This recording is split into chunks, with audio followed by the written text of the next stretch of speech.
शुरुआत करते हैं दोस्तों आज के न्यूज़पेपर की हम एडिटोरियल वाले हिस्से के साथ में। पहला एडिटोरियल हम डिस्कस करने वाले हैं वर्ल्ड ट्रेड ऑर्गेनाइजेशन से रिलेटेड। विश्व व्यापार संगठन जिसको हम बोलते हैं, तो विश्व व्यापार संगठन में भी कुछ सुधार करने की डिमांड उठ रही है। तो सुधार की मांग के मामले में देखा जाए तो भारत हमेशा से आगे रहा है और इस बार भी वर्ल्ड ट्रेड ऑर्गेनाइजेशन में कुछ सुधारों की मांग की गई है भारत के द्वारा। इसी के ऊपर ये एडिटोरियल लिखा है। सबसे पहले वर्ल्ड ट्रेड ऑर्गेनाइजेशन के थोड़ी से बेसिक को हम देख लेते हैं। WTO एक इंटरनेशनल ऑर्गेनाइजेशन है जिसको सेटअप किया गया था 1995 में। ठीक है, शुरू में गेट हुआ करता था, general agreement on trade and tariffs. इसको हटा करके WTO लाया गया था और गेट को हमने स्थापित करे थे माराकेश एग्रीमेंट के माध्यम से। ये केवल एक ऐसा ग्लोबल इंटरनेशनल ऑर्गेनाइजेशन है जो कि डील करता है इंटरनेशनल ट्रेड को बिटवीन नेशंस। इसके जो भी मेंबर कंट्रीज रहेंगे तो उनके बीच में ट्रेड को आसान बनाने का ये काम करता है। वर्ल्ड ट्रेड ऑर्गेनाइजेशन का हेडक्वार्टर जिनेवा स्विट्जरलैंड में लोकेटेड है। करंटली यदि हम देखें तो WTO के 164 मेंबर्स हैं और वहीं जो इंडिया है वो फाउंडिंग मेंबर माना जाता है WTO का। करंटली यदि हम बात करें हेड की WTO की तो वो है रोबर्टो एजेवेडे। अब हम सीधे चलते हैं एडिटोरियल की तरफ और देख लेते हैं एडिटोरियल में कौन कौन सी चीज़ें देखने को हमको मिलेंगी। कुल मिलाकर के यहाँ पर जो एडिटोरियल है इसमें बताया जाता है कि अमेरिका खुद चाहता है कि इसमें रिफॉर्म होने चाहिए। नॉर्मली जब भी हम कोई सुनवाई देखते हैं, आपने जब भी कहीं देखा होगा कि जैसे कि सुप्रीम कोर्ट की हम बात कर लें, सुप्रीम कोर्ट ने जो प्रीवियस जजमेंट दिए हैं, पहले उसने क्या क्या डिसीजन दिया है वो उसके आधार पर अपने आगे की सुनवाई करता है। जैसे कि हम देखते हैं केशवानंद भारती वाला केस हो गया, उसमें कहा गया था कि देखिए सरकार ऐसा नहीं है कि पूरे संविधान को ही संशोधन कर सकती, पूरी किताब को ही आगे पीछे कर डाले, फाड़ डाले। आप संविधान के बेसिक स्ट्रक्चर को चेंज नहीं कर सकते हैं, भले ही आपके पास में ये पावर है कि आप बहुत सारे अमेंडमेंट ला देते हैं, बहुत सारे संशोधन कर लिए हैं और संविधान में चेंजेस कर दे रहे हैं, लेकिन आप उसके जो बेसिक स्ट्रक्चर है ना उसको चेंज नहीं कर सकते हैं। तो कभी कभी क्या हो जाता है ना कि सुप्रीम कोर्ट की किसी सुनवाई से देश की सरकारें खुश नहीं रहती हैं तो उसके अपोजिट में जस्ट कानून बना देती हैं। जैसे कि अभी हाल फिलहाल में हमने देखे थे, सुप्रीम कोर्ट का कहना था कि जो सिविल सर्विसेज है उसको हैंडल आम आदमी की पार्टी केजरीवाल सरकार करेगी, लेकिन तुरंत इधर केंद्र सरकार ने एक विधेयक तो अभी नहीं पारित हुआ है क्योंकि अध्यादेश लाया गया। अब चूँकि संसद की बैठक नहीं चल रही है, तुरंत में उनको कानून बनाना है, तुरंत ही डिसीजन को पलटना है, तो केंद्र सरकार ने तुरंत ही राष्ट्रपति के सिग्नेचर से अध्यादेश पारित करा दिया कि नहीं, ये जो दिल्ली की सिविल सर्विस है, ठीक है, यहाँ के जो कलेक्टर हैं वो किसके अंडर में आएंगे, वहाँ के राज्यपाल मतलब इनडायरेक्ट तरीके से केंद्र सरकार उनको हैंडल करेगी। ठीक इसी प्रकार से हम देखते हैं कि WTO में यदि कोई डिस्प्यूट हुआ है किसी भी चीज़ को लेकर के, ट्रेड से रिलेटेड यदि कोई डिस्प्यूट चल रहा है तो उसके लिए एक अपीलेट बॉडी बनाई गई है। अब ये जो अपीलेट बॉडी है, पहले जो डिसीजन दिए गए हैं उसके आधार पर अपने निर्णय बताती है कि ऐसे ऐसे इस प्रकार के हम निर्णय लिए थे, तो इस आधार पे हम बेस मान करके अपना डिसीजन सुनाते हैं। इसी के ऊपर यहाँ पर ज़्यादा चर्चा करी जाती है, बार बार इसी चीज़ का उल्लेख किया जाता है कि इसमें जो पहले से ही जो नज़ीर प्रस्तुत करी जा रही है, नज़ीर पेश करी जा रही है, जो एग्जाम्पल सेट किया जा रहा है, तो उसका हम उसमें क्या कुछ चेंजेस कर सकते हैं, उसमें क्या हम कुछ सुधार ला सकते हैं। तो जून 2022 के ईयर की यहाँ पर बात करी जाती है। एज ए मेंबर कंट्री की यदि हम बात करें, WTO वर्ल्ड ट्रेड ऑर्गेनाइजेशन के मेंबर के तौर पर भारत ने एक इम्पॉर्टेंट रोल अदा किया था।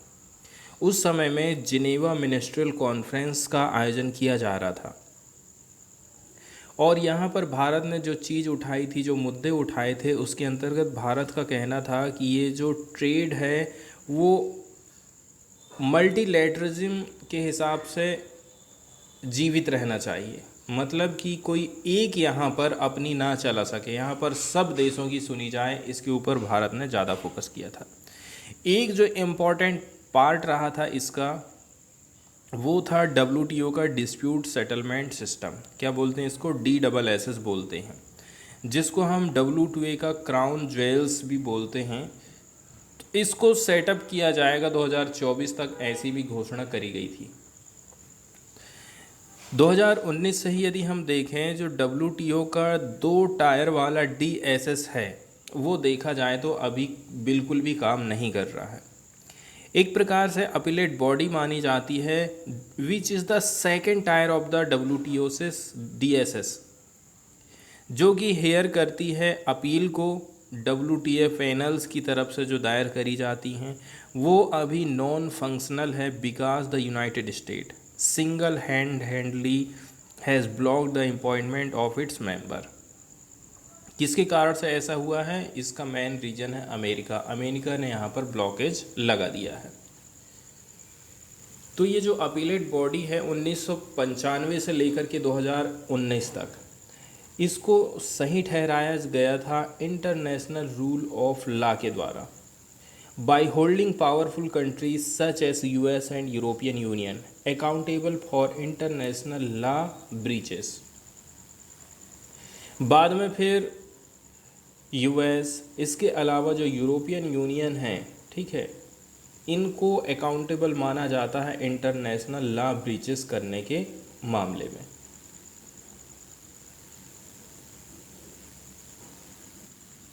तो देखा जाए ना, ये तो अब ये जो अपीलेट बॉडी थी ना, ये जो अपीलेट बॉडी रही थी, इसने बड़े बड़े जो देश हैं, पावरफुल जो कंट्रीज़ हैं, उनको दोषी पाया था कि ये जो है इंटरनेशनल कानून को नहीं मानते हैं, ट्रेड में अपनी चलाते हैं।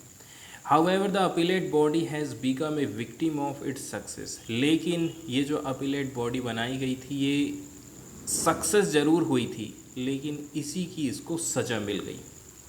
It's one time supporter the US has become its most acerbic critic, क्योंकि इसका अमेरिका जो कि सबसे बड़ा सपोर्टर हुआ करता था, आज के टाइम में वो ही इसका सबसे बड़ा तेज़ी के साथ में आलोचना करने वाला बन गया है। Now the clock is ticking and from the information publicly available it looks unlikely that DSS will be in the pink by 2024। ऐसा लग रहा है कि ये जो मुद्दा है ना 2024 तक जाने वाला है। यहाँ पर प्रेसिडेंट से रिलेटेड चीज़ें बताई जाती हैं। प्रेसिडेंट, ठीक है, किसको बोलेंगे? उदाहरण प्रस्तुत करना।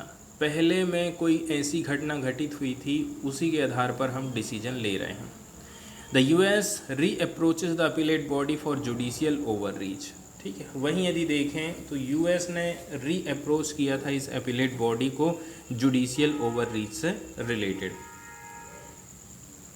ओवररीच का मतलब होता है अतिरेक, ठीक है, धोखा देना।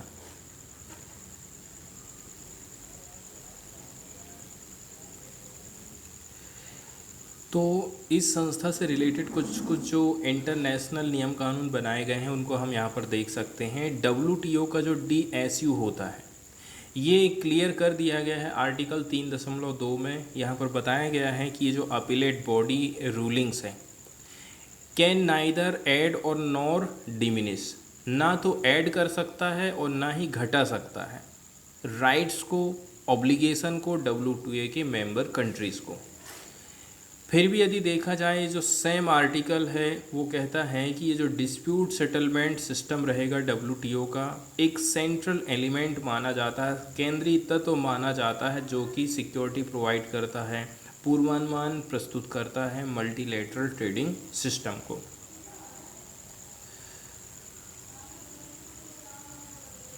Thus, it is incumbent on the appellate body to ensure that there is a consistency in interpretation and application of the WTO agreement without creating a binding example. इसके अलावा क्या क्या चीज़ किया जा सकता है, इसके बारे में यहाँ पर कुछ बातें बताई गई हैं। तो ये जो अपीलेट बॉडी है has clarified that a departure can be made from the previous rulings and reasoning if there are cogent reason। यदि कोई चाह रहा है कि यहाँ से बाहर निकलना, तो आपके पास यदि कोई ठोस रीज़न है तो आप यहाँ से बाहर निकल सकते हैं।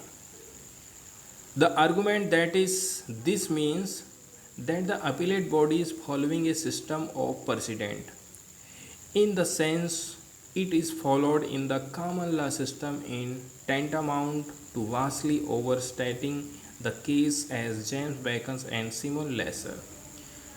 नॉर्मली देखा जाए ना तो आर्टिकल उतना अच्छा नहीं है, उतना ज़्यादा सारी की सारी चीज़ें क्लियर नहीं हो पाती हैं, लेकिन फिर भी हमें इसको मोटे मोटे तौर पर यहाँ पर समझने की ज़रूरत है। कुल मिलाकर के देखा जाए इस आर्टिकल में अमेरिका की आलोचना करी जाती है। लास्ट में बताया जाता है कि अमेरिका हमेशा से ही अपनी पूरी की पूरी ताकत का इस्तेमाल करना चाहता है ट्रेड पॉलिसी में जीत हासिल करने के लिए। Given the emerging geo economic challenge pose by rising China, the US want to exercise full power over its trade policies throwing off cycles of the appellate bodies judicial review. तो कुल मिलाकर के इसकी जो अपीलेट बॉडी की judicial review है ना, इसकी बेड़ियों को अमेरिका तोड़ना चाहता है। वहीं यदि हम बात करें कि इसका और क्या उपाय हो सकता है, तो अपीली निकाय को वापस पटरी पर लाने के लिए अमेरिका के साथ बातचीत करना मूर्खता वाली बात रहेगी। हेनरी गाओ का तर्क है, कंक्लूजन है कि अन्य देशों के पास एक विकल्प WTO की सामान्य परिषद की बैठक में वोटिंग का सहारा लेना है।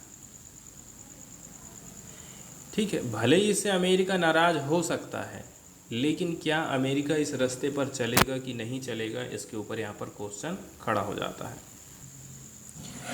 इसके बाद नेक्स्ट वाला जो एडिटोरियल हम यहाँ पर डिस्कस करने वाले हैं वो कुल मिलाकर के देखा जाए रुपया किस प्रकार से अंतर्राष्ट्रीय मार्केट में अपना डोमिनेंस डाल पा रहा है कि नहीं डाल पा रहा है। इस मामले में चाइना कितना आगे पहुँच चुका है और चाइना से हमको क्या चीज़ सीख लेने की ज़रूरत है।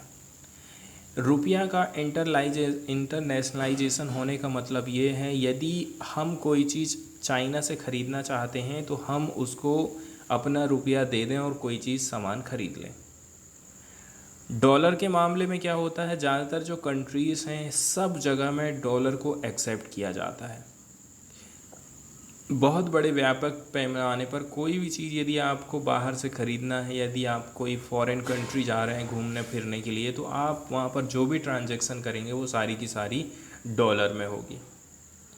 लेकिन रुपया के मामले में ऐसा नहीं है। रुपया अंतर्राष्ट्रीय मार्केट में अपनी पहुँच नहीं बना पाया है, जिस हिसाब से चाइना अपने आप को बढ़ाते जा रहा है। आज के समय में यदि हम देखें, रसिया यूक्रेन कॉन्फ्लिक्ट चल रहा है। रसिया यूक्रेन कॉन्फ्लिक्ट के चलते चलते अमेरिका ने बैन लगा दिया था रसिया के ऊपर कि तुम जो है डॉलर में ट्रेड नहीं कर पाओगे। बैन ज़रूर लगाया गया, लेकिन इससे रसिया के ऊपर उतना ज़्यादा असर नहीं पड़ा। लेकिन अच्छी बात यह है कि उसने डॉलर का अल्टरनेट खोजने की कोशिश ज़रूर करी। यही बात चाइना के मामले में भी आती है। चाइना यदि इंटरनेशनल मार्केट में, ठीक है, यदि चाइना इंटरनेशनल मार्केट में डॉलर की जगह में अपनी मुद्रा को लेकर के आ जाता है तो समझ लीजिए कि उसने सही में अमेरिका को पछाड़ दिया है।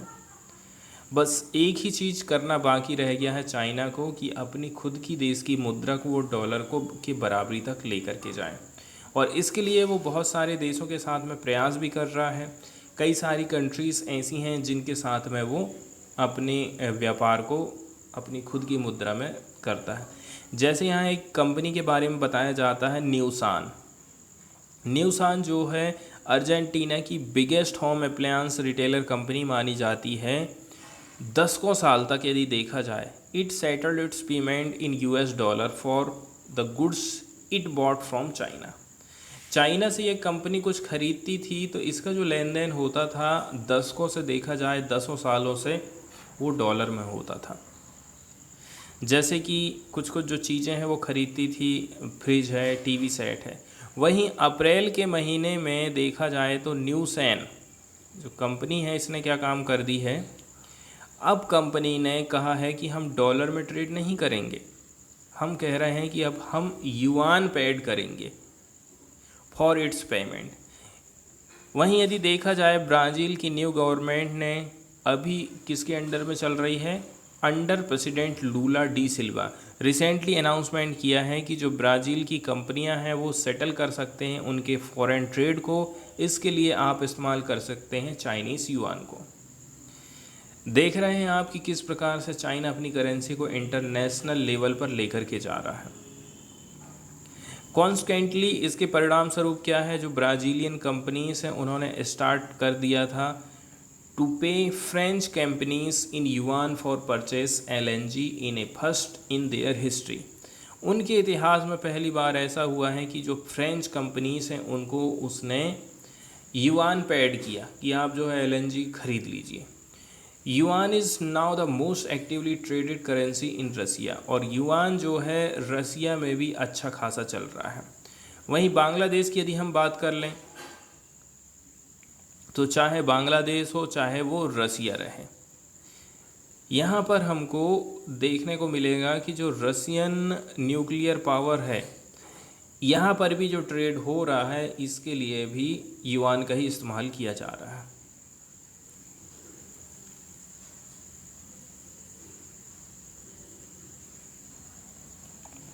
अब हम बात कर लेते हैं रसिया की। रसिया और इंडिया के रिलेशन कैसे चल रहे हैं।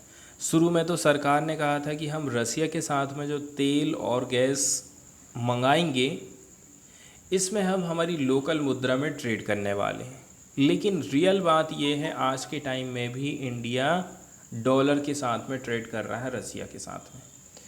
अब यहाँ पर डॉलर को हटाने की बात करी जा रही है तो चाइना बीच में आ जा रहा है। उसका कहना है कि देखो यदि तुम सॉल्यूशन चाह रहे हो ना तो एक काम करो, मेरी वाली ये करेंसी रखो और इसमें ट्रेड करो। तो डॉलर के डोमिनेंस को यदि ख़त्म करना चाह रहे हो आप तो कह रहा है चाइना कि मैं आपकी मदद कर सकता हूँ। इससे चाइना का भी भला हो जाएगा और इससे इंडिया और रसिया का भी भला हो जाएगा। अब देखिए आज का टाइम पीरियड ऐसा चल रहा है कि हमने रसिया से सस्ता तेल खरीदा, फ़ायदा किसको हुआ, फ़ायदा हुआ बड़ी बड़ी रिफाइनरी कंपनीज़ को। इन्होंने कम रेट में कच्चा तेल खरीदा और उसी को रिफ़ाइन करके फिर बाहर एक्सपोर्ट कर दिया, जबकि हमारे देश में जो तेल के दाम है जैसे कि तैसे ही रहे। कुल मिलाकर के देखा जाए ना, यदि इंटरनेशनल मार्केट में दाम बढ़ भी रहे हैं तो वो हम लोगों को कोई फ़ायदा नहीं पहुंच पा रहा है। इंडिया और चाइना के रिलेशन को बताया जाता है, इंडिया और चाइना के रिलेशन पार्टिकुलरली ट्रेड के मामले में तो एकदम ख़राब ही चल रहे हैं। ख़राब चलने का मतलब ऐसा है कि इंडिया चाइना से ख़रीदता ज़्यादा है और उसको बेचता कम है, और ये जो आंकड़ा है वो कईयों गुना है। वहीं यदि हम बात करें कि हमारे देश की जो करेंसी है रुपया, रुपया के ऊपर क्या है रसिया भी भरोसा नहीं करता।